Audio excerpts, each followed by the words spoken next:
So if something is disabling rather than a disability, how do you get that access and protections if people are not really interested in whether or not you're struggling in a certain area?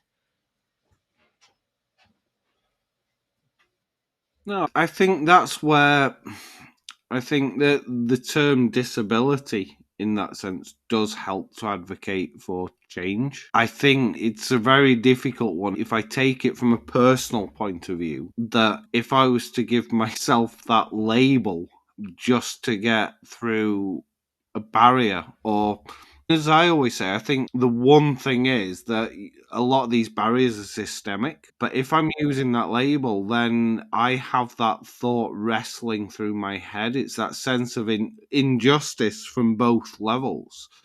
It's then, am I feeling manipulative because I've classed it as a disability just to get through a barrier that shouldn't really be there in the first place? But Interesting. I think Go on. I was going to say, but I think for some, where maybe it's because I'm used to that, because I've seen it so much, and that's why I'm in positions that I'm in advocating for accommodations, for support for people. If they've spent their entire life coming through that and also hitting those same barriers and not understanding why, then I think that disability label can actually be empowering and give somebody that sense of identity to start to unite, to say there's enough people here that are hitting these barriers, something has to be done with it.